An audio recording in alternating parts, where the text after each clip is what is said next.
Assalamualaikum warahmatullahi wabarakatuh. Perkenalkan, nama saya Asafira Eka Putri, NPM 18 12 00 19 dari kelas 7A Universitas PGRI Semarang. Di sini saya akan mempresentasikan hasil observasi anak berkebutuhan khusus tunagrahita.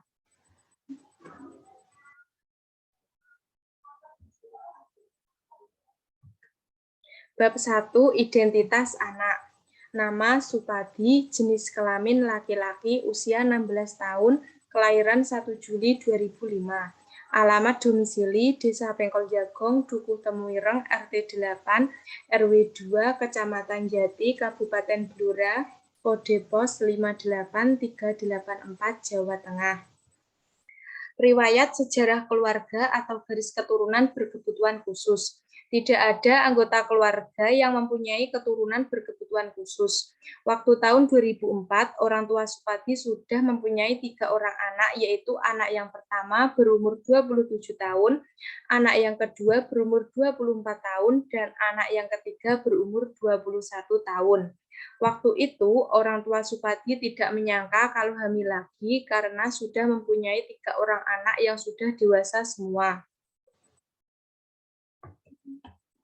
Jadi, waktu hamil Supadi, Ibu Supadi sudah berusia 50 tahun dan bapaknya sudah berumur 55 tahun.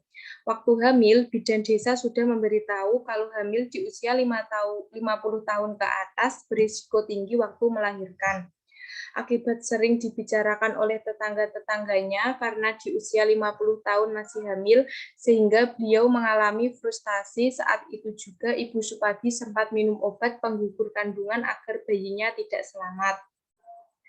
Tetapi bayinya tidak apa-apa, begitupun dengan beliau, sehingga waktu melahirkan bayinya mengalami kelainan, yaitu raut wajahnya beda dengan anak-anak yang normal. Setelah umur 3 tahun, ternyata ngomongnya masih susah atau ngomongnya tidak jelas dan berlangsung sampai usianya 16 tahun. Mungkin penyebabnya karena faktor obat penggugur kandungan yang diminumnya pada saat hamil.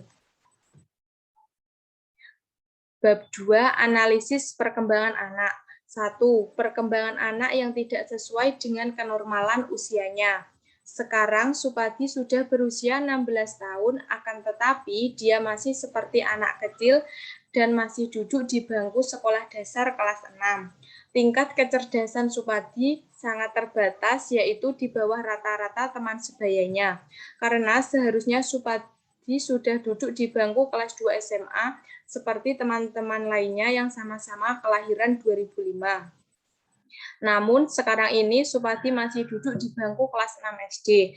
Dia selalu tidak naik kelas mulai dari kelas 1 SD karena tidak dapat mengikuti pembelajaran yang telah disampaikan oleh gurunya. Terkadang gurunya merasa bingung pada saat Supadi mengalami emosi, karena jika sudah emosi, Supadi selalu menangis dan tidak mau mendengarkan guru bicara. Pada saat mengikuti pembelajaran, terkadang gurunya juga dibuat bingung oleh Supadi karena bicaranya yang tidak jelas. Seperti contoh, Supadi bicara entang, pada saat itu gurunya kebingungan, Supadi bicara apa, dan ternyata Supadi menyuruh gurunya menggambarkan bintang di buku tulisnya. Supadi berbeda dengan teman sebayanya. Umumnya anak-anak lainnya jika mendapat nilai bagus tentunya sangat senang sekali. Tetapi Supadi jika meminta nilai kepada gurunya, meminta nilai 20, terkadang 30. Tentunya gurunya menuruti keinginan Supadi meminta nilai tersebut. Karena jika tidak dituruti pastinya akan marah-marah. Tetapi pada saat saya observasi, saya mengamati pertumbuhan fisiknya berkembang normal, seperti halnya anak normal lainnya. Saya melihat Supadi sudah memasuki masa pubertas karena sudah tumbuh jakun dan sudah mempunyai kumis tipis. 2. Kebiasaan anak yang tidak biasa. Supadi memiliki sifat agresif secara verbal dan fisik. Salah satu kebiasaan Supadi yang tidak biasa yaitu Supadi sering jahil kepada teman-temannya. Terkadang walaupun tidak ada yang mengganggunya, dia langsung memukul temannya itu. Bahkan di sekolah Supadi sering berkelahi dengan teman-temannya. Bahkan pada saat berinteraksi dengan orang tuanya, teman-temannya, maupun guru, Supadi responnya sangat lambat dalam berpikir. 3. Jenis serta tingkatan ABK dan ABB anak.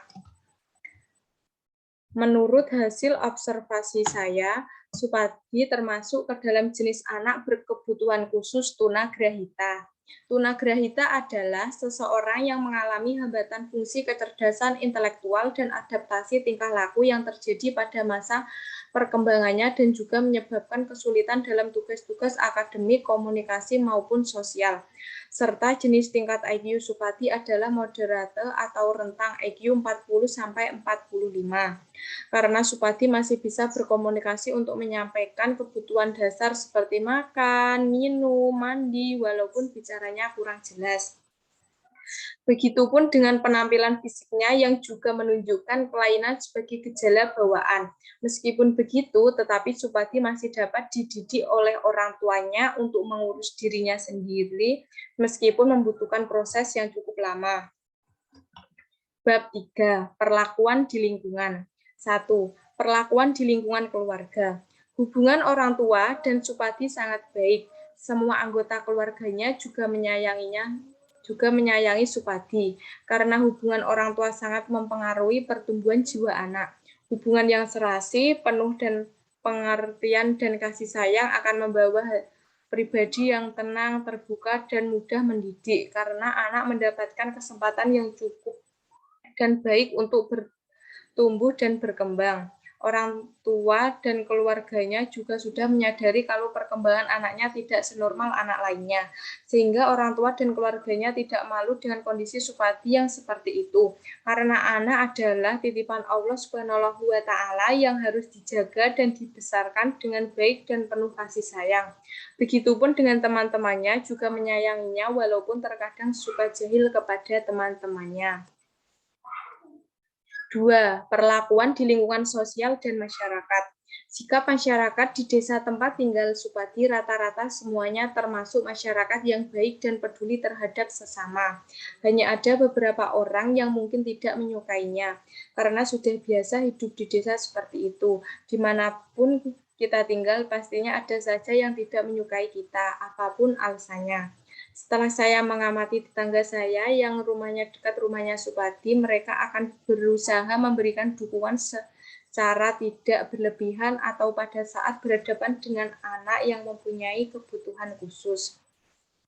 Seperti menanyakan secara halus apakah orang tuanya Supadi memerlukan bantuan, dengan memberikan senyuman kepada Supadi, memperlakukan orang tua seperti layaknya orang tua lain. Dengan hal-hal sederhana tersebut, tentunya sangat membantu menghilangkan stres keluarga Supadi. 3. Perlakuan di lingkungan sekolah atau opsional. Keberadaan anak berkebutuhan khusus secara nyata benar-benar ada di sekolah umum, tidak hanya ada di sekolah luar biasa saja. Karena Supadi sekarang ini sekolah di sekolah biasa, tidak bersekolah di sekolah luar biasa. Karena dulu waktu awal masuk pendaftaran kelas 1 SD, orang tua Supadi memohon-mohon kepada kepala sekolah untuk menerima sekolah anaknya layaknya anak lain yang ingin bersekolah. Waktu itu kepala sekolah tidak mau menerima Supadi karena Supadi adalah anak berkebutuhan khusus. Alasan lain kepala sekolah tidak mau menerima Supadi yaitu karena di SD tersebut tidak ada guru yang khusus mengajar anak berkebutuhan khusus. Karena pertimbangan dari kepala sekolah dan semua guru SD tersebut, akhirnya Supadi diterima di SD tersebut. Karena kepala sekolah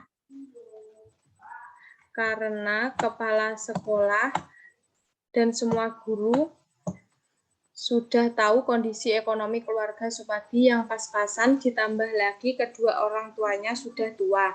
Sebetulnya keinginan orang tua Supadi ingin menyekolahkan anaknya di sekolah luar biasa.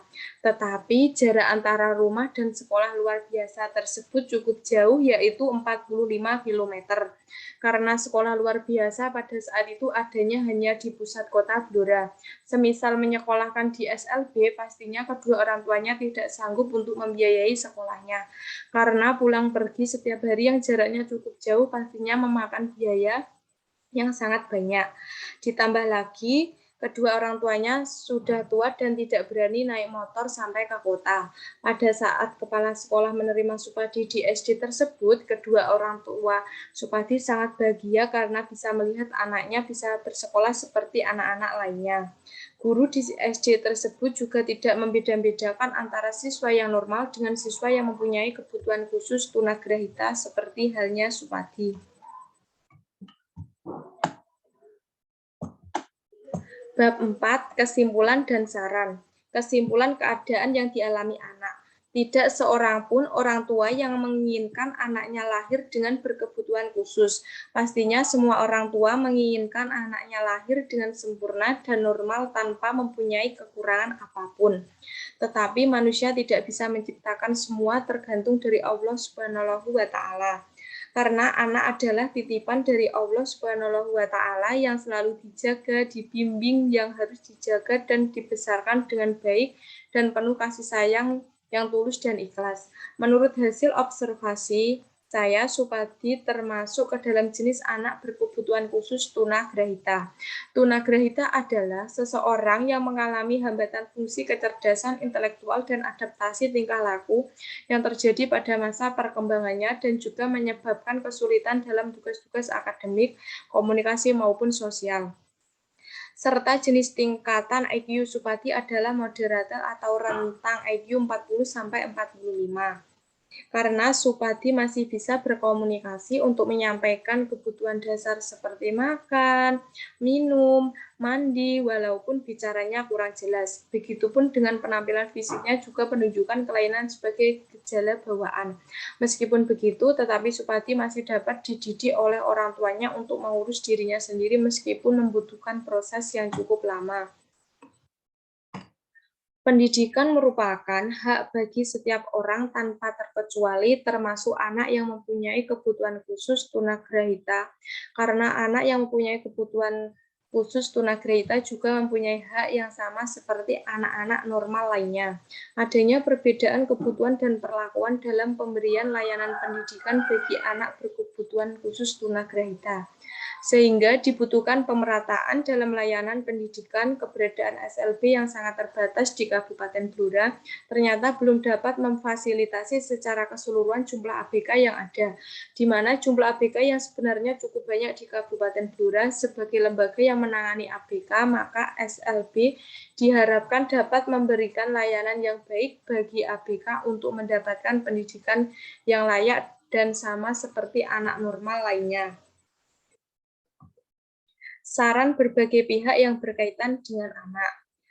Saran untuk keluarga, sebaiknya tetap menyayangi dan memberi semangat anak yang mempunyai kebutuhan khusus, khususnya tunagrahita, supaya anak tidak merasa minder ketika melihat anak lain normal yang lebih disayang orang tuanya. Dengan lahirnya anak yang berkebutuhan khususnya tunagrahita, kita sudah merasa sangat bersyukur sekali dilahirkan menjadi anak yang normal tanpa mempunyai kekurangan apapun. Dan di mata Allah Subhanahu wa taala, kita semua yang membedakan adalah tingkah laku dan akhlak kita. Jadi saran kita jangan pernah membeda-bedakan antara anak yang mempunyai kebutuhan khusus, khususnya tunagrahita, dengan anak yang dilahirkan normal. Saran untuk sekolah, sebaiknya jangan membeda-bedakan antara siswa yang normal dengan siswa yang mempunyai kebutuhan khusus, khususnya tunagrahita. Saran untuk pemerintah daerah Kabupaten Blora, seharusnya setiap kecamatan paling tidak didirikan satu sekolah SLB. Tujuannya agar masyarakat yang mempunyai anak berkebutuhan khusus, khususnya tunagrahita, tetap bisa menyekolahkan anak di lingkungan dekat rumahnya. Sekian presentasi dari saya. Apabila ada salah kata, saya minta maaf. Terima kasih. Wassalamualaikum warahmatullahi wabarakatuh.